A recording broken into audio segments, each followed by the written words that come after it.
and welcome to episode 665 of the podcast devoted to the classic and sometimes not-so-classic genre cinema of yesteryear. This is Monster Kid Radio, and we are kicking off this week's episode with the song Forbidden Words. It's from the album Forbidden Words from the Jagaloons. The Jagaloons is a surf band based out of Albany, New York. And they've been played here on the show in the past, and we're featuring them again because I really like this new album that came out last month. Forbidden Words. You're going to hear it in its entirety at the end of the show. Oh, and by the way, I'm your writer, host, and producer, Derek M. Koch. Welcome back to the program. I'm happy to have you here. This week, we're doing something a little different on the show. No, we're not straying too far away from the classic monsters. In fact, we're probably going to talk about a lot of classic monsters this week on the show as we blend my love and my wife's love of classic monsters with another one of our hobbies. This week, my wife Beth is joining me, and we're going to check your alignment. We're going to do an alignment check here on the show, and what I mean by that is this. My wife and I are avid gamers. We play a lot of tabletop RPGs, and the most popular, the most famous tabletop RPG is Dungeons & Dragons. And one of the mechanics, one of the statistics in this game is something called character alignment. There are 9 different alignments that your character that you're playing as a player of the game can be. Everything from chaotic good to lawful evil. And we're going to talk briefly about what those alignments are. But most importantly, we're going to tell you what universal monsters fit on the alignment scale. Like I said, Beth is going to join me later in this episode. We're going to go over the 9 different alignments, the 9 different possibilities, and then she's going to tell me what monsters she thinks fits within that alignment table, and I'm going to share mine. There are some rules and some caveats that we're going to go over later in the show when we get to that point. But before we get to that point, we've got Kenny's look at Famous Monsters of Filmland, and I'll be honest, I was a little worried. I did not know how Kenny was going to do a Famous Monsters segment for this show. I didn't know. I didn't know if Dungeons & Dragons or role-playing games ever got mentioned in classic Famous Monsters. Well, he pulled it off. So we've got Kenny's look at Famous Monsters of Filmland. Mark Matsky's Beta Capsule review. Mark is finally taking a well-deserved, long overdue break. So we are not going to have a Beta Capsule review this week, but he assures me the next installment of the Beta Capsule review, where he's been reviewing episodes of Ultraman, right now we're in Ultraman Ace, is 95% written. And when he comes back home, he's on vacation right now doing some stuff with his wife and having a great time. Mark, we miss you. But when he comes back, he'll resume the Beta Capsule review. So stay tuned for that. Now, last week we received some feedback. I was asked where you can watch Luchador movies. Last month we were doing some Luchador movies. We did an abbreviated version of Lucha de Mayo. And I was showing Luchador movies on the Twitch stream, which is currently offline, but there's a reason for that, and we'll talk about that at the end of the show. I was asked, where can you watch these Luchador movies? Well, when I'm not showing them on the Twitch stream, which I think we're going to be doing every May from now on, maybe more often. Again, stay tuned for that conversation at the end of the show about the Twitch stream. Really, the best place to find them has to be YouTube. Now, there are some official releases. There are some Santo official releases that have been released over the years. But really, if you're looking for more than just Santo, if you want to kind of deep dive and get into more than just Santo, I'm going to send you to YouTube. You might find Luchador movies on places like Tubi or Pluto TV. There might be some other streaming sites and places that you can find it as well, but YouTube's probably your best bet, and especially since YouTube will let you do closed captions, and a lot of times they'll do auto-generated closed captions, which aren't necessarily going to be the best translation, but it's going to be enough to get you there, because really, the movies are speaking the international language of Lucha, so, well, you know, if the English is a little off, it's a little off. So that's what I would recommend if you want to watch more Luchador movies, or stay tuned to the Twitch stream, because I am going to be playing more Luchador movies in the future over there. Have something you'd like to share with Monster Kid Radio? You can email the podcast at monsterkidradio@gmail.com, or you can call and leave a voicemail at 360-524-2484. All right, let's go ahead and get into the rest of the show. Coming up is Kenny's look at Famous Monsters of Filmland, and then I'm going to dust this place off a little bit, clean it up, put all my trash away, put on some cologne, and invite my wife to sit behind the microphone with me as we talk about the Universal Monsters alignment check. Here we go.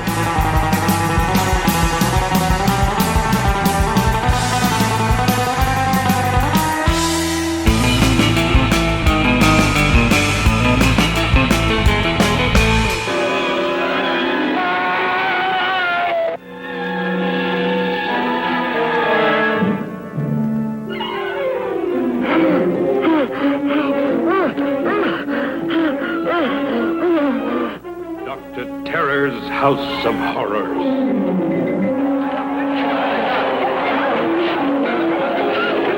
Horrors the screen has never before dared to depict. The terrifying horror of man killing vine with a human brain that creeps and kills. The terrifying horror of the dead, entombed for 200 years, that creeps its way back to terrorize the living. The terrifying horror of a dreaded man called Dr. Terror, who, with his deck of mystic cards, could foretell destiny. Dr. Terror's House of Horrors. There is a creature alive today who has survived millions of years of evolution without change, without passion, and without logic. It lives to kill. A mindless eating machine. It will attack and devour anything. It is as if God created the devil and gave him jaws. Now, for the first time on the screen, Hercules Unchained. See the mammoth war of chariots. See the Unchained Hercules win the Battle of Giants. See in color, Hercules Unchained. Hello there, Monster Kid Radio heads. This is Kenny with a look at Famous Monsters of Filmland.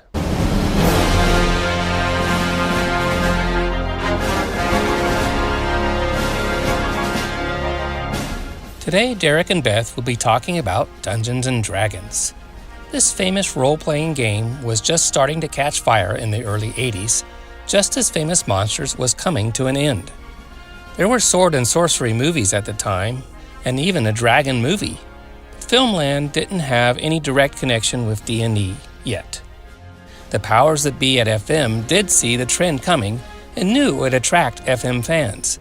So in issue 186 from August of 1982, Captain Company offered a Dungeons & Dragons model kit. This is what the ad said. Dungeons & Dragons model kits. Orc War action scene. A team of adventurers assault the evil warlock's castle. Almost 30 figures, including dwarf warriors, witch, orcs, monsters. Preformed 12 by 18-inch base includes castle foundation, moat, mountains, battlefield, combined with dungeon invaders to form huge scene. Adventurers seek to steal the wizard's treasure chests. They are guarded by a dragon and a zombie, not to mention the Shrieker and the Carrion Worm. The 12 by 15-inch preformed base simulates an actual gaming situation. This ad was run in the last 5 issues of the initial run of Famous Monsters. In the very last issue, FM 191, there was a column by author and historian Jeff Rovin entitled Fantasy Role-Playing Reviews. It gave a history of war in science fiction in literature and film, and discussed how it eventually brought about space-based war games. There weren't a lot until a certain film came out in 1977. What was it called? There was never a huge market for sci-fi war games, and not until Star Wars made intergalactic struggles fashionable did the genre really catch on. The movie is not totally accountable for this, though. Simultaneously came the independent flowering of the Dungeons & Dragons fantasy gaming mode, a phenomenon of war games with wizards and knights, barbarians and trolls, dragons and monsters. It was only natural that the unexpected enthusiasm for this apparently Tolkien and Conan-inspired mania spill into the science fiction field. Star Wars simply helped this along, rather than caused it. The article continues with a look at some of the games released in the 70s and concludes with this game inspired by a book which eventually inspired a movie. Highland's Durable Starship Troopers, reached the sci-fi wargame market in 1976, was set in the 22nd century, and pitted humans against a pair of extraterrestrial adversaries on the surface of a distant world. The same year that this Avalon Hill Game Company product hit the market, Simulations publications brought us Outreach, detailing the dangers of settling an untamed galaxy in the years bridging the 30th and 31st centuries. Then the boom hit, bringing a still continuing proliferation of new games. At the very end of the article, in bold letters, was this promise. Next issue, Introduction to Dungeons and Dragons. Alas, there would be no next issue, so we would not see that article. But wait, that is not the end of the story.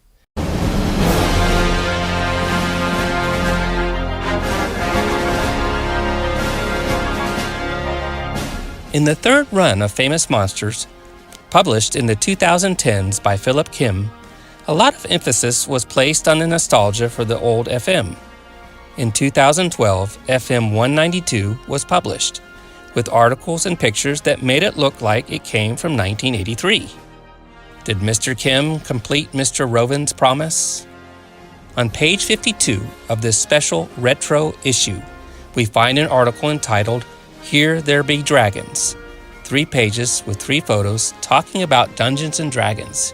Here is how it starts. I know you've seen them.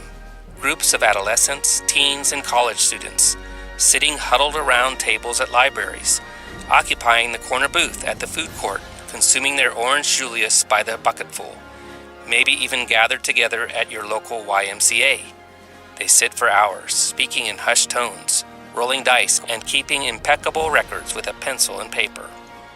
I know what you're thinking, and you'd be wrong. There is not a rising epidemic of underage gambling running rampant across the country. No, what you're seeing is the latest craze in games. It's called an RPG. Again, nothing untoward like a rocket-propelled grenade that President Reagan and the CIA are supplying the people of Afghanistan to repel the Soviet Union, short for role-playing game. And the RPG that's taking the country by storm is called Dungeons and Dragons, referred to as D&D by those in the know. Here is what you need to understand about this force of nature. D&D works like this. Players get together and create characters. Those characters are generally based in the fantasy world and exist only on paper. Players can select their races, human, half-elf, etc., and then their type of character, warrior, spellcasters, and many more. Once you've selected the basic elements of the character, including a name and a symbol, different types of die are rolled to determine the player's characteristics. Before we move on, it is important to note that the dice are the weapon of choice for the RPG.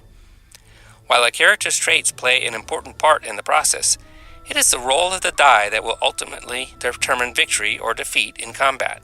It is so elaborate that D&D employs an entire set of oddly shaped bones, from a 20-sided die, followed by a 12, a 10, an 8, a 6, and a 4-sided die.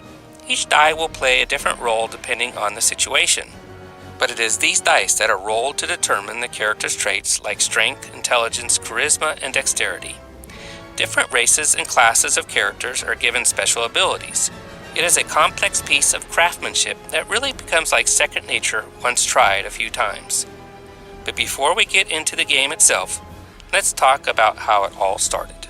A brief history, description of the game, and the author's experience playing it follow, and the article ends with a look at a future role-playing game just for monster kids. We'll hear more from the article next time Derek and Beth talk D&D.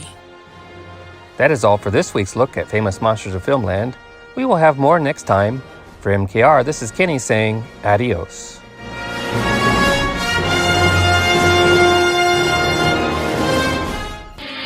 Foreboding place of no return.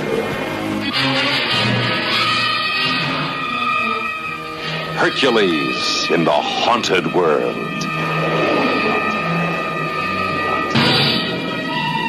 An unearthly world of eternal darkness. Ghostly kingdom of the undead demons of death. From these horrifying, hideous creatures of evil, Hercules and his friend must save their doomed kingdom and the women they love. Hercules wants something. He always wants something. But when I return, I'll never leave you again. This I promise you. Hercules and Theseus battle treacherous, monstrous forces of evil in the forbidden depths of the haunted underworld. Of stone you are made, and by stone you shall be destroyed! I will serve you as your slave as long as you live. Save me, I beg you. Stop! It's a trap! Don't trust the shadows of Hades!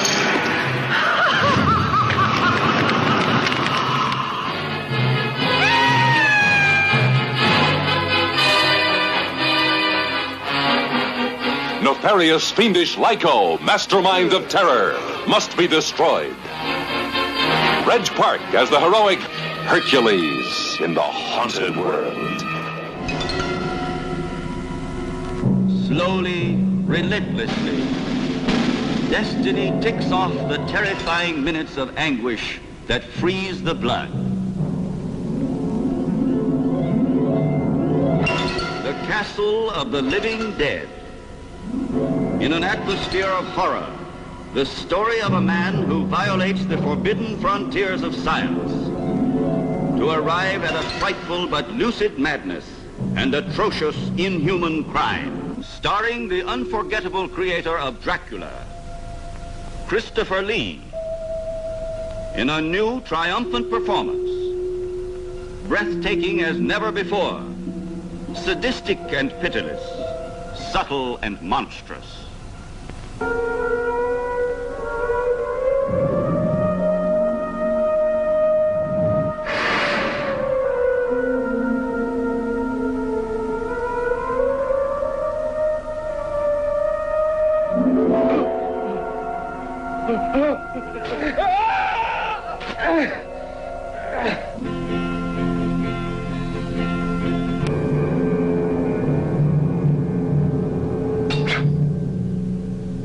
It is a film with a thrill a minute.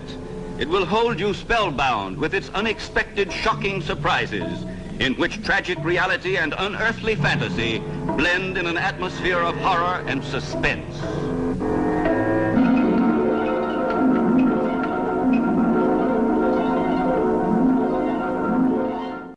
Well, I told everybody at the top of the show that we're going to be graced by the presence of this amazing woman that I get to call my wife, and you get to call Beth.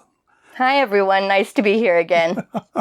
This was Beth's idea. What we're doing today was something that came out of a brainstorm that she and I had one day, probably over coffee, and it has to do with one of our other favorite hobbies, tabletop role-playing games. Mm-hmm. And a lot of you know what that is, but for the few of you who don't, RPGs are things like Dungeons and Dragons. That is probably the most famous role-playing game. Unless you're in Japan, then it's Call of Cthulhu for some reason or other. Don't know why, it just is. But Dungeons and Dragons is something that I've been playing for years, since the early 90s, and you've not had as much time with it, but you've probably played more of the current edition than me. Since the early 2000s, so I'd say, yeah. Not a ton less time, but I came in with, for those of you who know, the third and a half edition of D&D, with them now having been on 5 for quite a while and getting ready to move on to the next one. I don't know if that gives people an idea, but... Yeah, so there have been multiple versions or editions of the game, which is what you were just referring to. 3.5 was, of the newer stuff since Wizards of the Coast took over the company, is my favorite edition of what they've done so far. But the current edition is 5th edition. All this talk about edition I bring up because from nearly the very beginning, from the very first iteration of the game, nearly, alignments were a thing. And alignments are what are used to define the player characters, which is what the players play in the game, the player characters' outlook on the world, how they interact with the world, the laws of the world, why they do what they do. One thing that I found to be useful when I was introducing people to Dungeons & Dragons way back in the day is I would describe characters like Wolverine from the comic books as being chaotic good, for example. Whereas somebody like I always viewed like Captain America as lawful good. Yeah. That sort of thing.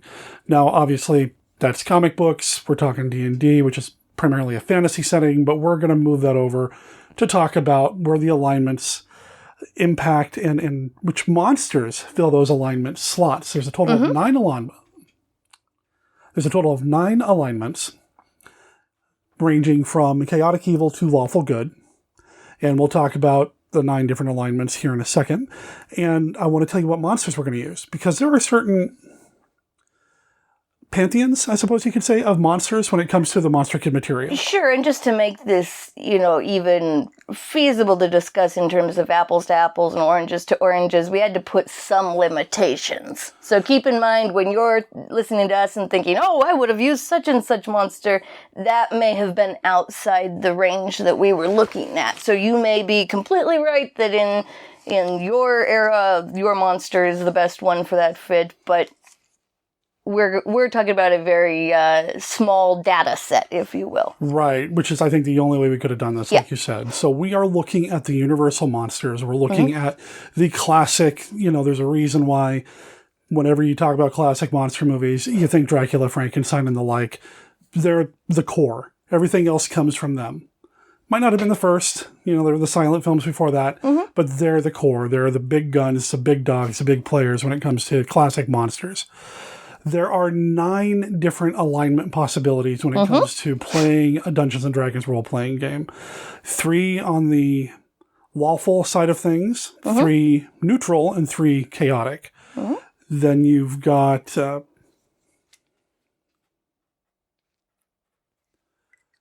just to kind of go through the list, we've got a lawful good, a lawful neutral, and a lawful evil slot that we need to fill.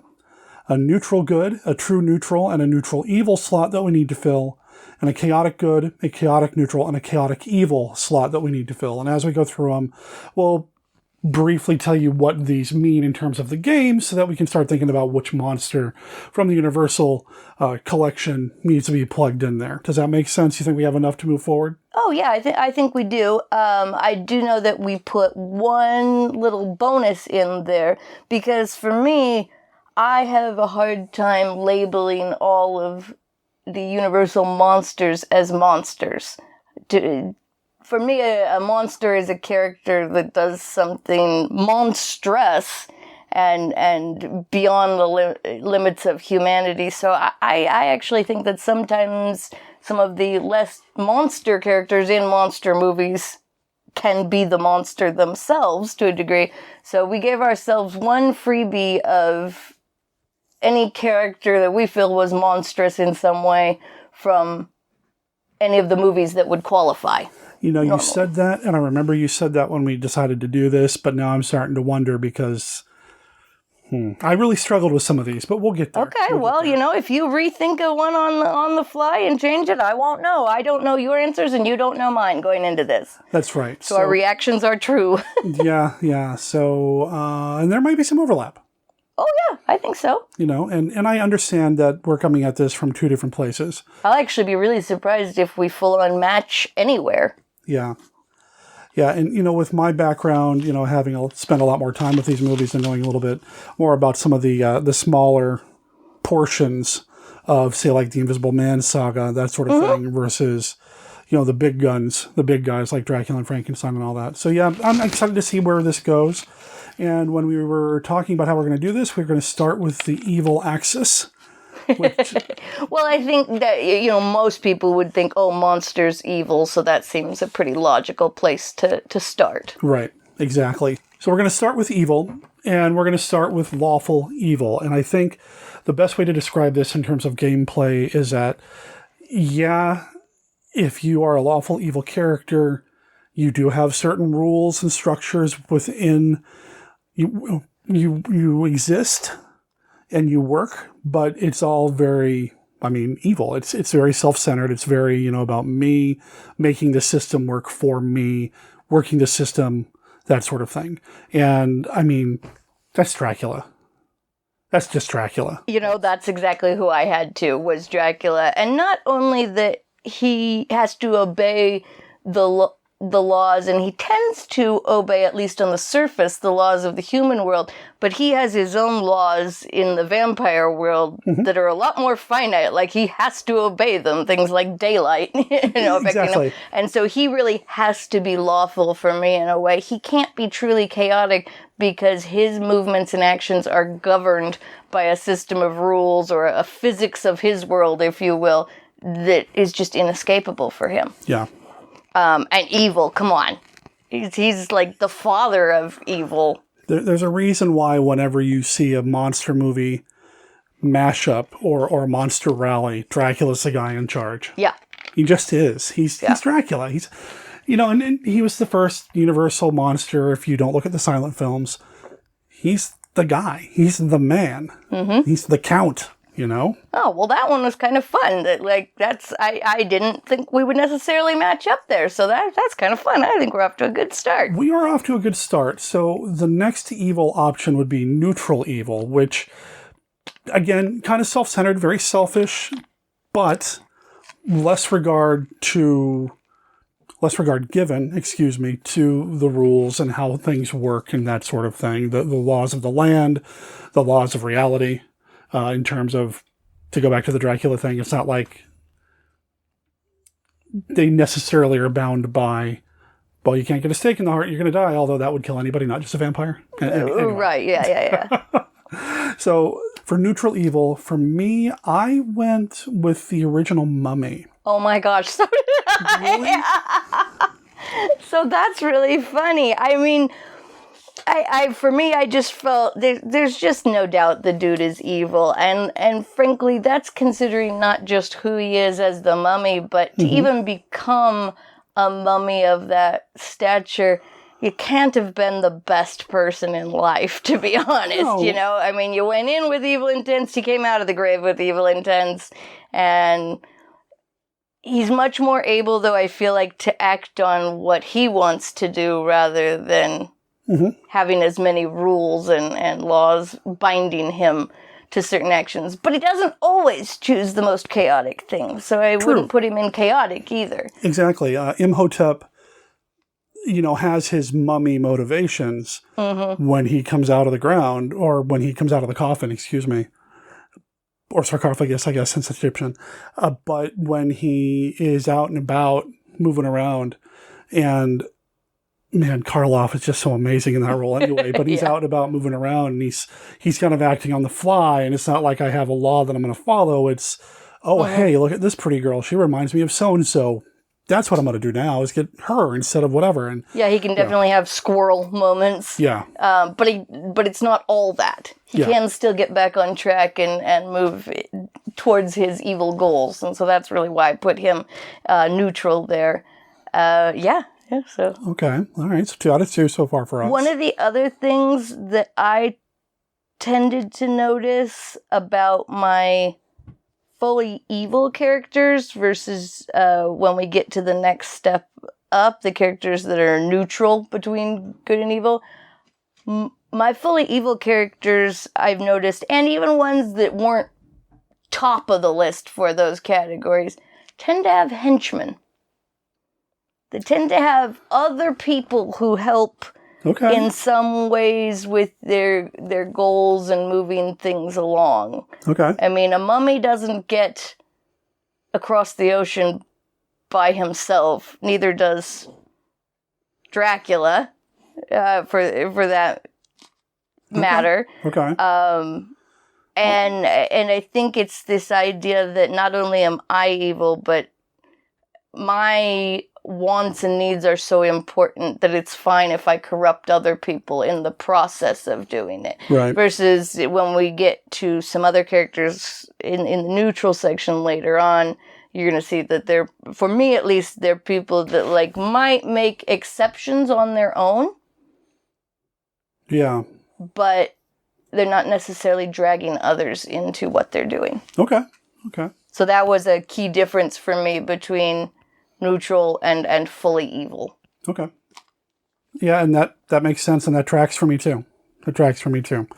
So the last evil option is chaotic evil, which is evil for evil's sake, no respect, just kind of, you mentioned the squirrel moment. This is almost all squirrel moments. It's just whatever works out for the time being. Oh, yeah. And for me, a big difference between like chaotic and neutral is that they will do the chaotic thing even when it's not necessarily in their best interest. Right.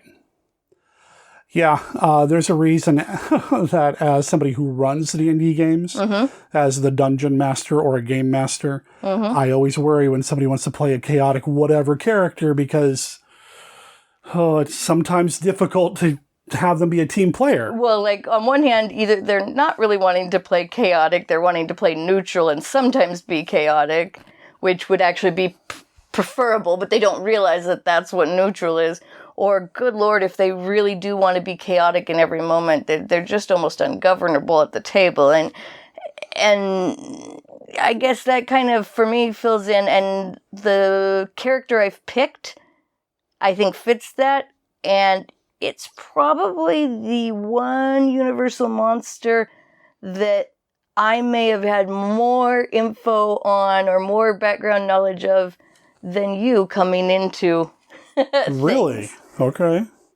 Well, I went with the Invisible Man, the original Invisible Man. Oh, interesting. Well, why did you go with him? Because he slowly descends into madness as the serum is making him invisible. It also has a very negative effect on his mental state. Oh, definitely. And he is all about, see that train? Let's crash it. Why? Because I can. Well, okay then. Yeah, and he is all about just being an agent of chaos to suit his own ends and to put himself over. I will give you, and this is something, I mean, I guess it depends on which version of an Invisible Man, and really every movie based on that concept of an invisible person, this always gives me pause, is like, you have to have a chaotic spirit to some extent to walk around naked. A lot of the time. I couldn't do it. Even if people couldn't see me, still couldn't do it. It would not be possible for me to just freeball my way across society, or whatever. How are you? You know what? Well, you know what I mean. It's an expression. But it takes a certain amount of self-confidence and willingness to just do whatever comes up in the moment to be okay with that, I think. Good point. And so I will give you the chaoticness of him. What parts do you feel make him particularly evil then? Well, that he's willing to kill. That he's willing to kill people to advance his position, whether it's a legitimate or observed by other people position or his own just self viewing of himself. Just he feels that he is better than everybody else because he can do these things and get away with doing these things because nobody can see him. So why not? Let's just do it. It really is the evil in it is part of his devolution into madness then. Okay. Yeah. And you believe he grows more evil as the serum works further? Or was he always that evil and the serum just brought it out? It's hard to say because the original Invisible Man, there's only one film. It's not like we get to track him over various films to see what happens. And spoiler alert, I believe he dies at the end of the film.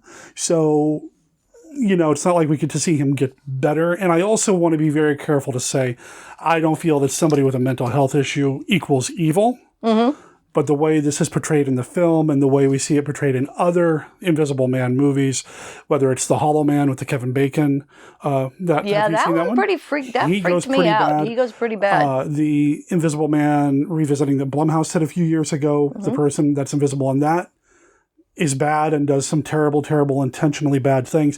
He's less chaotic evil, I feel like, but still he's evil. So I do want to make sure that I'm not saying just because you might have a different way of interacting with the world that doesn't necessarily make you bad or evil. Sure. But these guys clearly don't value human life the same way they value their own. It's kind of, for me, it's to some extent, the Invisible Man is a bit of an anti-Spider-Man. I like that. Yeah. Because it's like, what would you do if you got a superpower? Mm-hmm. You know, and how would that affect? Would you use that all for yourself?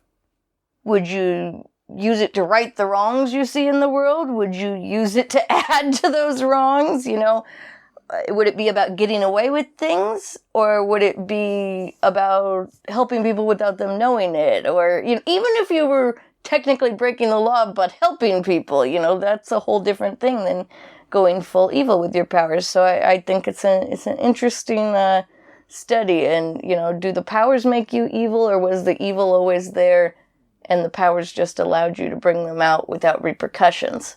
Yeah.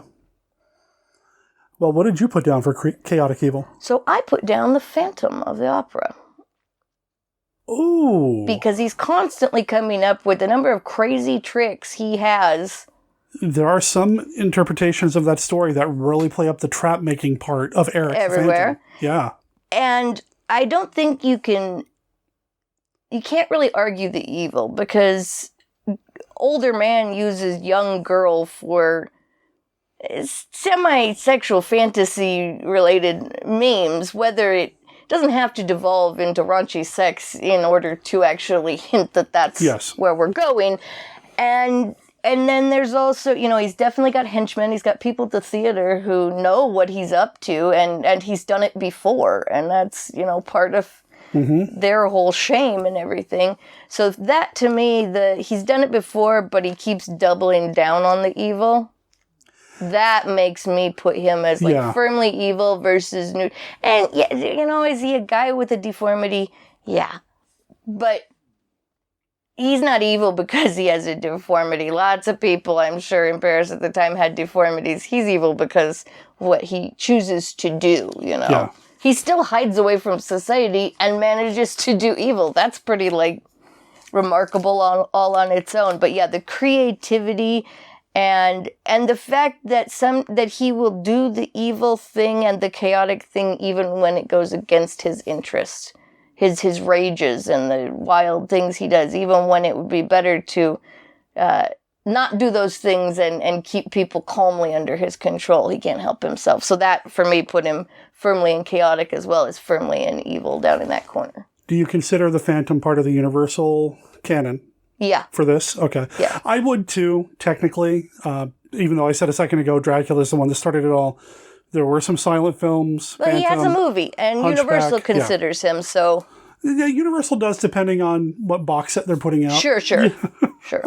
But because it's in the public domain, I think sometimes people don't consider it part of the Universal collection. And it certainly is. Something I didn't even consider, to be honest. I do feel like some of the more modern interpretations, including modern interpretations of the musical version of Phantom, try to excuse away the behavior. Try to make you feel bad for the Phantom to some degree, or like, oh, he's so sad. But at some point, taking over other people's lives to make yourself happy at their expense. Like, dude. Yeah. What are you doing? Yeah. Okay. Poor life choices. Yes. So that's the evil side of things. Now moving towards good, we're going to explore the neutral lane there. So neutral, lawful, which is always a little bit of a weird one for me. True neutral, just dead center there. And then neutral chaotic. So these guys aren't fully good. They aren't fully evil. They're somewhere in the middle. And then we're exploring whether they're more lawful or more chaotic or where they're at. So starting with chaotic neutral, which... Do we want to start with chaos at this point? That's fine, yeah. Okay, chaotic neutral. These are characters, according to D&D lore, they follow their own heart. They might have shifting positions regarding good versus evil, that sort of thing. But they're kind of, they're chaotic. They may shift quite a bit during an encounter. And for me, I went with the Wolfman here. Oh, okay. I went with the Wolfman here because while, he does kill people, and he does potentially turn other people into other werewolves, although I don't think we ever do see that with the Lawrence Talbot character, turning other people into werewolves. That's interesting, something to explore in fan fiction, perhaps. But anyway, the implication is definitely there that he could do it. We just don't see him actually do it. Right. Yeah. But given the choice between fleeing a scene or attacking a monster, like in Abbott and Costello Meet Frankenstein, it's made pretty clear the Wolfman and Dracula do not get along. And it's a thought shared by both sides. That movie, of course, being one of my favorites. Exactly. The Wolfman attacks the vampire. The Wolfman attacks Frankenstein's monster. Yeah. Not because, it's good versus evil. It's chaotic neutral. It's like, oh, hey, there's the bad guy. I'm going to take him out now. Okay, and now there's the pretty blonde. Let's go get her, Do you feel like the Wolfman, to some degree, I feel like he is in an interesting category of being a monster happened to him? Yes, yeah. It's not something he chose. It's not like...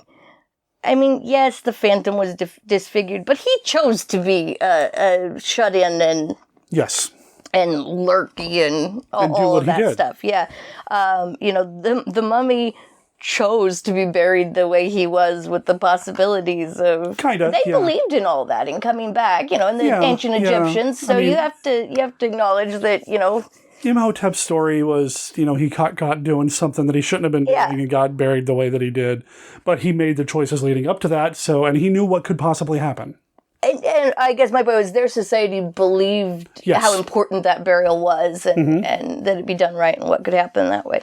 And Dracula definitely makes choices up, down, left, right. That's part of being lawful, is making those choices, not just waiting to see what's going to happen. So I guess I'd say, the Wolfman, I can see him not liking Dracula or some of the guys who really chose to be the way they are, because he's reacting to what happened to him. He's living the life he was given versus... choices. You're right. Going out and seeking to be a monster. So these are all, that makes a lot of sense. So that's why I picked it, sure. What do you have? Well, just for me, that definitely keeps the Wolfman from ever being able to be fully evil. Yeah. So I like that you have him at least in a neutral one. This is where I had the Invisible Man. Really? Yes. So again, I feel like to some extent this happened to him. He did it to himself. But he didn't expect to have this permanent condition at all by any means. And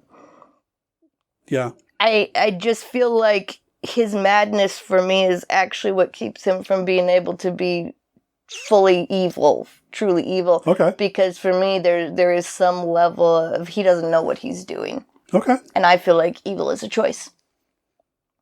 I Even agree. when it's a chaotic one. Yeah. So I had him as chaotic neutral. I like it. Okay. Mm-hmm. Well, true neutral, you nailed it, and I actually... With true neutral, you nailed it, and I actually wrote down the words that you said, dead center. It is dead center, right in the middle, balancing law, chaos, good, and evil. And I'm putting the Gill Man there. Okay. Does he kill? Yes. Does he go after people? Yes. Yep. Does he go after people to kill them? Or because he's infatuated with them? Or he's just trying to get out? Or they've invaded his home? Okay. I think he's a true neutral character. If I had to assign character classes from Dungeons & Dragons to the monsters, I'd call the Gill Man a druid. He's straight down the middle for me. So that's where I went with the Gill Man and true neutral. So that's interesting, because at one point I had moved him into the true neutral position. That's not who I ended up with here, but I see the reasons that you're saying that. This is actually where I put the Wolfman. Wow. And your point about in Abbott and Costello, that was a big part of it for me, that he's willing to go against the bad guys at times, and yet he's also part of the bad guys at times. So really, he had a lot of that struggle. He, for me, was the character more than any other that I felt struggled with his decisions to be good or bad, or follow the law or be more chaotic. And so that struggle is a lot of what ended up putting him right dead center for me. Okay. I could see that. Do you have any No, I think... questions, or you kind of see that? No, I do see it. Gosh, I could see him interchanging now. Okay, yeah. But, I mean, that's some of the reason that you had him over on Evil Neutral. I totally had those same reasons down. I just also had things on a little bit on the good side, so it... Yeah, okay. It moved him center for me. Okay. He definitely has, of the ones we've discussed so far, I feel like he has the most personal struggle about not doing bad things. You know, and I think he didn't that's want the to be a difference. bad guy. There's the difference. For me, I'm viewing the Wolfman as his own separate character versus the Lawrence Talbot character. Okay. Whereas I feel like you're, and maybe I'm wrong, and I'm not saying it's wrong to do it, you're kind of blending the two. Like, the overall, you're kind of doing the Bruce Banner is the Hulk kind of thing. Mm-hmm. Whereas I'm separating the two individuals. Whereas Lawrence Talbot, yeah, he doesn't want to kill anybody. He doesn't want to do anything bad to good people. He wants to stop Dracula, sure, but he doesn't. Yeah, no, I am definitely like Jekyll and Hyde are the same person for me. Yeah. And so when I'm looking at it, it very much is. People are multifaceted, and so I feel like with a lot of these monster movies, what they're looking at is, you know, what is the truly monstrous part of a being? Is it their outside, or is it what's inside, or is it the things that they do? Is it the way they think, or the things they do, the actions they take or don't take? You know, what makes someone a monster? And so, for me, all of that questioning. Okay. Yeah, it's kind of what put him there versus some of the others in their place. I don't think Dracula ever questions that what he's doing is right. He's just like... And even if he is, he doesn't mean it. No. He's John Carradine in House of Dracula, where he's like, yes, please cure me. Wink, wink. No. Oh, yeah. And that's actions over words. Yeah. Like that there. Okay, so... Lawful neutral. I struggled a lot with this one. Okay. But... I'm changing what I wrote down. I'm going to put Frankenstein's monster here. Okay. I'm going to put the monster here. So lawful neutral, they do have a sense of duty, but they also have kind of like a personal code kind of thing. Okay. And Frankenstein's monster does seem to owe some allegiance to his creator or creator's descendants. Okay. But there are still things that he will not do. He will not necessarily kill a complete innocent, or in Bride of Frankenstein, when he realizes what's going on, no, you live, we die, and then he blows up the lab, intending to destroy himself and the bride, and Dr. Pretorius. So there's that kind of line that he's walking, but he still has an allegiance to his creator, his maker, to an extent, or at least to begin with, and then the character arc is usually him developing a little bit on his own, at least in the first 2 or 3 films. After that, he gets Igor's brain put into him, and then all bets are off because Igor's bad news. But so I considered Little Frankie.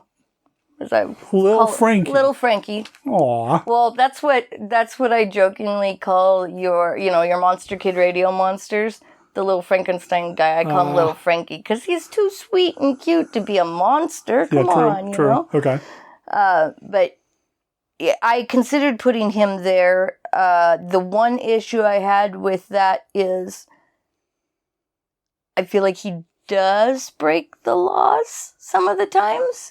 And so I had trouble putting him in lawful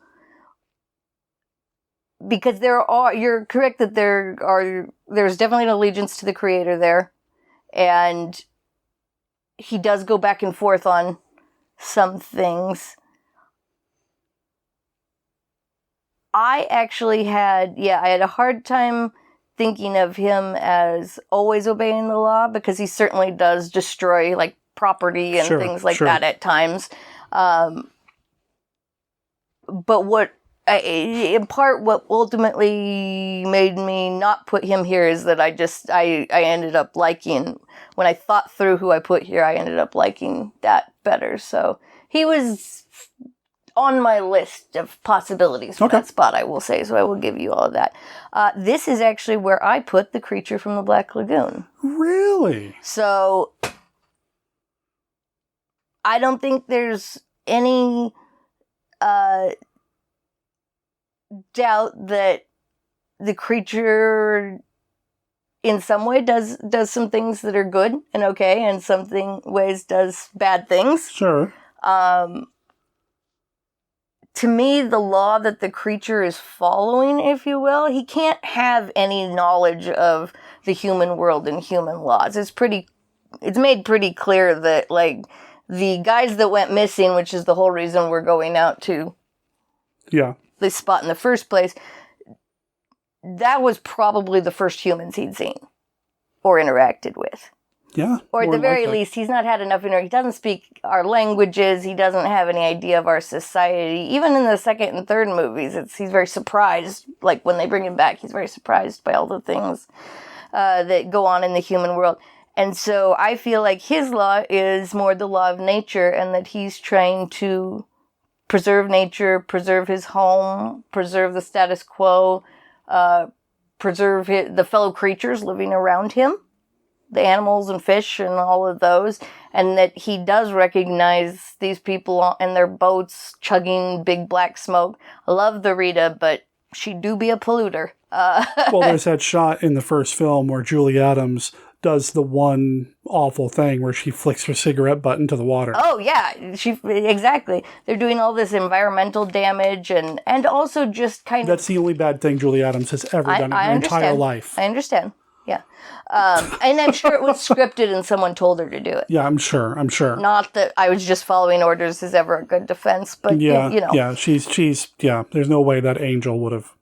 There we go. This is getting weird. Yeah, I put the creature there because I feel like he does some good things, he does some bad things, but he in general is always kind of following the law of nature, that this is my home. He is Shrek in his swamp. Oh, gosh. Okay. You know, and he's not even necessarily being evil when he does the things to entrap them or to try to stop them. He's being a creature. Okay. You know, if we invade a lion's territory and it attacks us, we really can't get upset about that. We invaded its territory. Not that humans don't do that all the time on this planet, but I feel like the creature is somewhat blameless in his attempts to break free, get away from them, not be looked at, not be seen. He does what he has to do to maintain the status quo. I like it. All right, so that is the neutrality side. Now we've got the good side, which, the good side. If I have to define good for you, well... Let's start with lawful good on this one. Did you struggle with this? I struggled with all the good ones. Okay. So lawful good, characters have a sense of honor, a sense of duty. I mentioned Captain America. Now, it doesn't necessarily mean they can't do something like kill, because, you know, Captain America has had his share of casualties. You know, and... Yeah, and but they wouldn't do it for fun or for the thrill of killing or just because they can, the way that some of these other characters would. I struggled so much with this. Okay. I really had a hard time, and I kind of went maybe outside of what we talked about. Okay. A little bit. This is still a Universal film. You get a freebie, so... It's still Universal. I went with the Invisible Agent film. Oh, okay. Which I think is an underrated film. But it's basically a descendant of the original Invisible Man. Oh, like a genetic descendant. Yeah. Oh, that's interesting. He's got the serum, he can turn himself invisible, and then he goes overseas and fights Nazis. Okay, that's pretty cool. See, that's what I was talking about earlier with, you know, take what you're given and then what do you do with it? So I will give you that one. And now that's not a film I was even aware of, so I need to watch this film I think it's the fourth film in the series. I definitely need to see this one. I really like it. It's one of my favorites. I am always up for punching Nazis, and if they can't see it coming, so much the better, you know? But then he's doing it naked, so that makes it... I know. See, you always have to flavor that with, like, that's a weird kink, punching Nazis while naked. That's... I mean, I could get... Never mind. What's your lawful good? So I went with the Bride of Frankenstein. Ooh. She has magnificent hair, first of all. And if you all don't know, she doesn't have black and white hair. She has gorgeous golden red tresses with a beautiful white streak through it that I'm hoping my white streak through my red hair will emulate as we go forward here. But hairstyles aside, She really doesn't do anything wrong. She kind of gets pulled into the whole situation, and yeah. I mean, we only have her on screen for a few minutes. We do, yeah. It's limited, and I will admit that I struggled to find, as you would struggle to find in humanity. You know, it's kind of the old Abraham and Lot and certain naughty towns from way back when. That can you find me 10 good men? And this was a difficult one for me, but I felt like the bride stayed within lawful in what she did. She didn't really do anything unlawful, and she stayed within good the whole time, so I kind of went with her. Okay, fair enough. I just didn't really have a lot of others, really anybody else that I put in that category that wasn't going to be my freebie, and I used that somewhere else, so the bride it is. Okay. Neutral good. Ultimately altruistic, leaning toward the good side of things. I had a hard time with this one too. I really did. And I stuck within the Universal collection again, but I went with another version of the Invisible Man.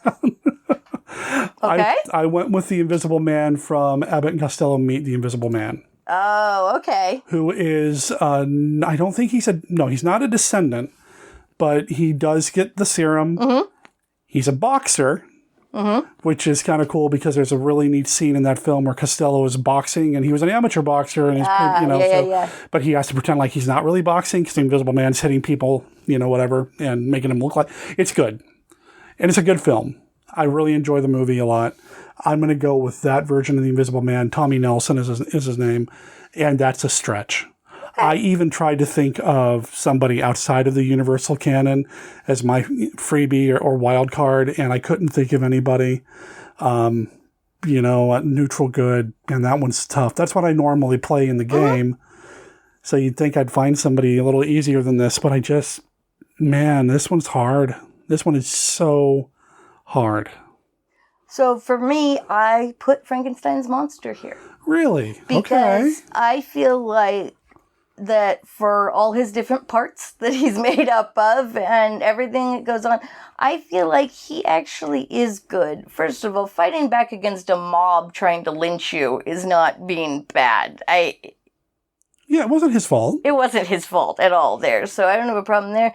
And in the end, I really love one of my favorite parts from, I believe it's the second movie, is when he's making a friend.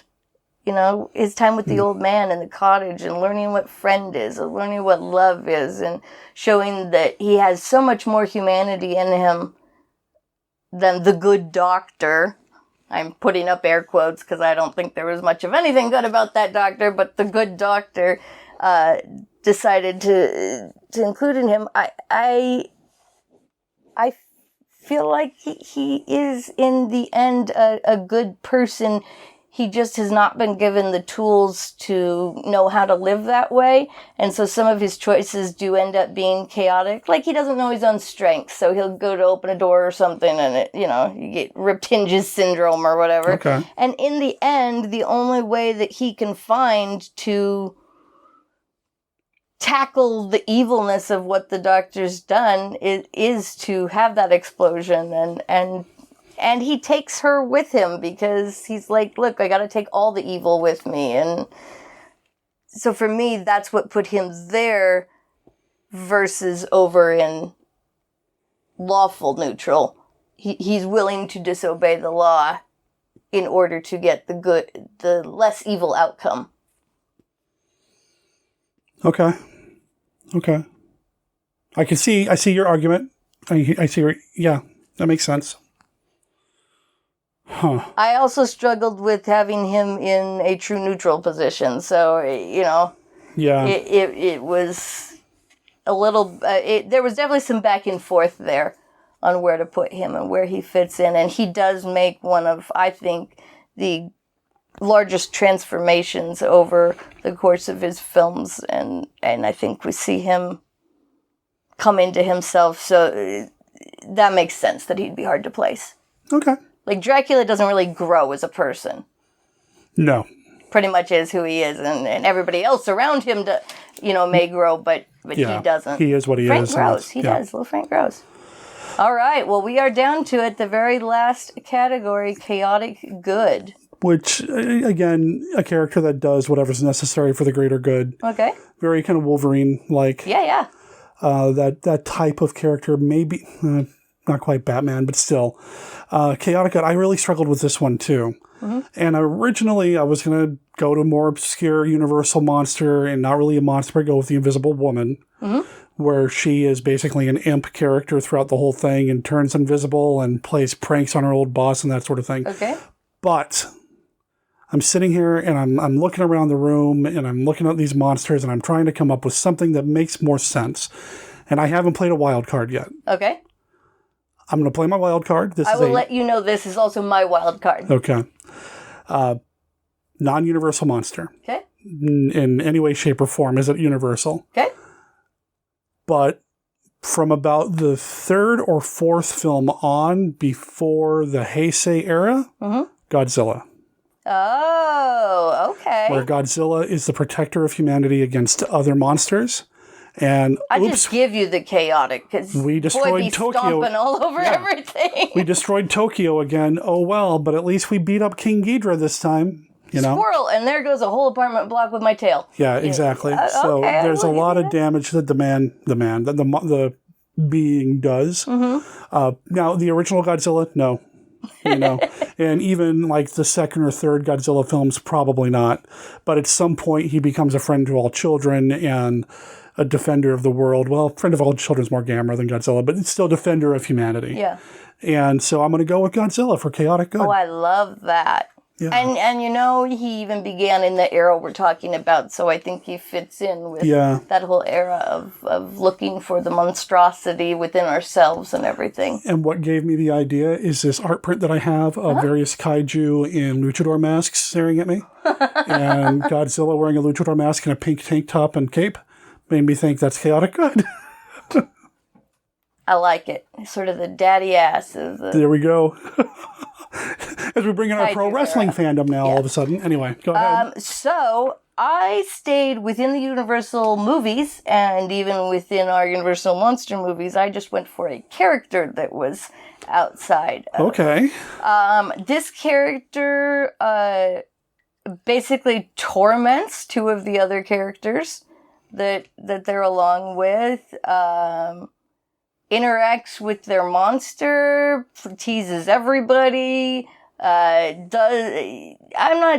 definitely a good character, but boy, do they do some dumb, chaotic stuff like running off on their own or, jumping in the water when there's a known danger there. So I am going to go with my chaotic good choice for the monster alignment chart is Kay Lawrence, Miss Julie Adams herself, because does she have those boys running up and down the deck, and she's got the creature freaking out over how lovely she is? I mean, a girl just sows chaos in her wake, but how could you say she is anything but pure starlight and golden goodness, So, yes, my chaotic good choice is Julie Adams herself, or rather Kay Lawrence, her character from Creature of the Black Lagoon. I have never loved you more.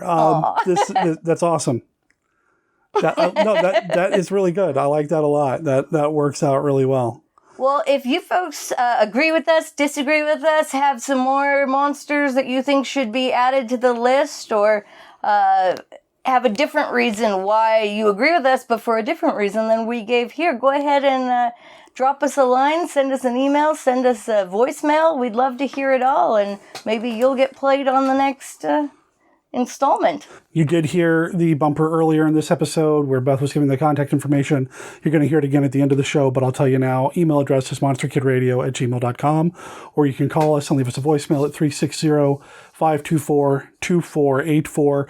That voicemail does have a hard 3-minute limit, so if you have more than 3 minutes of stuff you want to share with us, call back, continue. I will edit everything together. It's what I do for Captain Billy. It's what I do for anybody who calls in and leaves longer than 3-minute messages. I don't mind doing it. I love editing audio and making it sound good. So call in if you have any input or thoughts that you'd like to share with us regarding the chaotic, lawful, neutral, evil. The good, the bad, and the snuggly. Wow. All right. All right. And this has been your alignment check.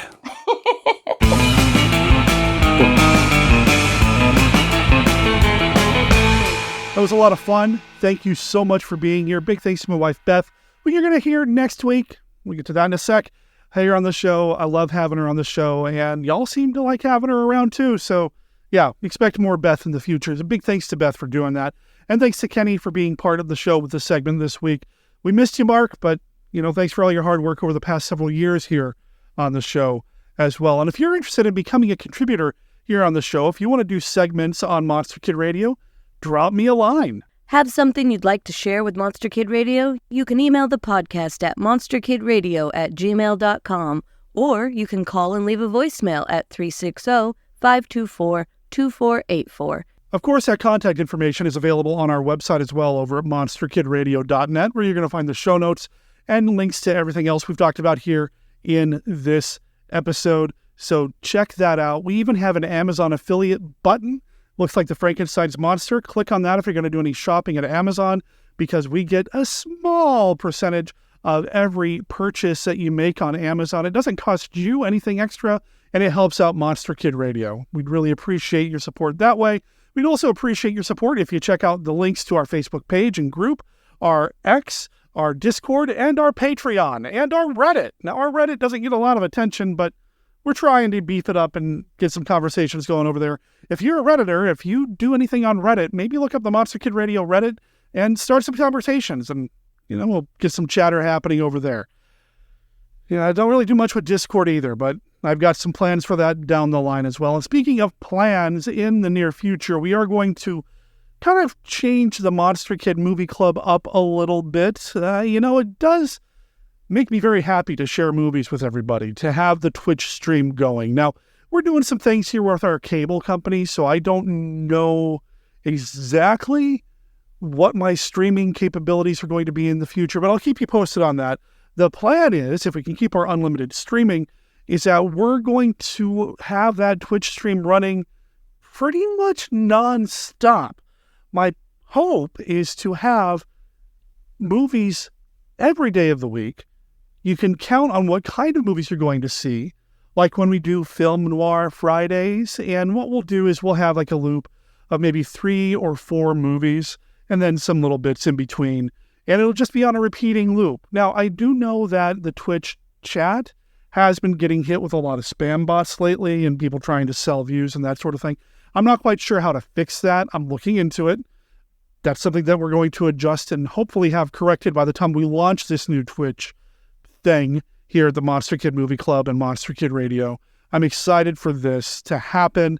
We will always have a Film Noir Friday, but the other days of the week, we might change things up a little bit. Maybe we'll have, well, you know what? I don't want to ruin any surprises. This is something that Beth and I have been talking about, and I've been taking notes, and she's been brainstorming with me, and we have some ideas. So the Twitch stream will become a little bit more varied, coming very soon. Also, I had somebody send me a message on Twitch asking if the live Saturday Twitch stream will ever come back, where I was doing it live and actually appearing on camera and interacting with people. And I miss that. I really, really do.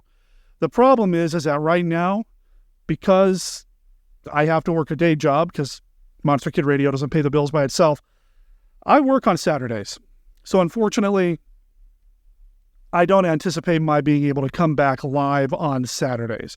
I might be able to do a special every once in a while, coming back live on Sunday afternoons, but I don't want to commit to anything yet until I actually work out a few other things on my calendar and talk about this with my other people. So stay tuned. We may be bringing back some live Twitch stuff in the near future. The best way to stay tuned, of course, is just to follow along on the website or specifically on social media. I tend to use Facebook mostly for this sort of thing, so follow me on Facebook and you'll be up to date with everything that we've got going on here on the show. Next week on the show, like I said, Beth will be coming back and we're going to be talking about a movie from 1934. Yes, it has been discussed here on the show in the past, but I love this movie. I adore this film, and Beth has never seen it. So for episode 666, we're going to talk about the Universal classic starring Karloff and Lugosi, The Black Cat. I cannot wait to share this movie with her and to celebrate another Universal classic film with two of the patron saints of Monster Kid Radio. Monster Kid Radio is a Team Death production. All original content of Monster Kid Radio is licensed under a Creative Commons Attribution, Non-Commercial, No Derivatives 4.0 Unported license. You can learn more about Team Death or other projects like Death Designs, Mail Order Zombie, Monster Kid Writer, and more at www.teamdeath.com. Remember, death is spelled D-E-T-H. That's teamdeath.com. Please rate and review Monster Kid Radio wherever you download your favorite podcasts. Forbidden Words is copyright 2024, The Jagaloons. You can find them on their Bandcamp page, which is over at thejagaloons.bandcamp.com. You can also find them on Instagram and on YouTube. I'll make sure there's a link in the show notes so you can go and check out the album Forbidden Words for yourself. It came out last month. It's got 14 tracks. You can buy a digital version of the album for $8. That's less than $1 a song, and it's so worth it. Go check them out. Let them know that Monster Kid Radio sent you. My name's Derek M. Koch. I'll talk to everybody next week. Ciao.